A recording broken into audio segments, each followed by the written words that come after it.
Havia uma terra marcada pela seca e pela fome, onde o povo clamava por misericórdia. Nesse tempo difícil surgiu o profeta Elias, um homem de fé e coragem, escolhido por Deus para trazer esperança ao seu povo. Elias, vestido com sua capa de pelos e confiando na providência divina, ergueu-se diante do rei Acabe, cujo coração havia se desviado dos caminhos do Senhor. Com autoridade, o profeta anunciou que não haveria chuva na terra por um tempo determinado, uma resposta aos pecados do povo. Assim iniciou-se um período de seca e escassez, e o povo sofreu as consequências de suas ações.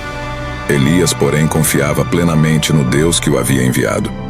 Ele não apenas profetizou a seca, mas também experimentou a providência divina de maneiras notáveis.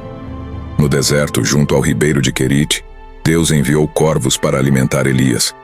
Diariamente, as aves traziam-lhe pão e carne, sustentando-o miraculosamente. Contudo, conforme o ribeiro secava devido à seca, Deus orientou Elias a seguir para a cidade de Sarepta, onde uma mulher viúva e seu filho estavam à beira da morte pela fome. Ao encontrar a viúva, Elias pediu-lhe um pouco d'água e um pedaço de pão. A mulher, em sua aflição, explicou que possuía apenas uma pequena quantidade de farinha e azeite, suficiente para fazer uma última refeição antes que ela e seu filho morressem de fome.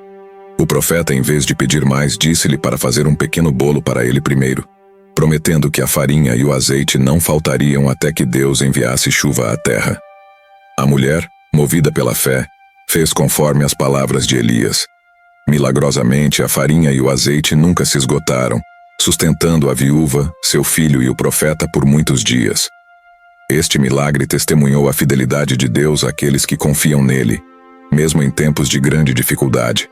Eventualmente, Elias desafiou os profetas de Baal em um confronto no Monte Carmelo. O Deus de Elias revelou-se poderoso e enviou fogo do céu para consumir o sacrifício, demonstrando sua soberania sobre todos os deuses. Este evento trouxe arrependimento ao povo e Deus, em sua misericórdia, enviou finalmente a chuva tão esperada à terra ressecada.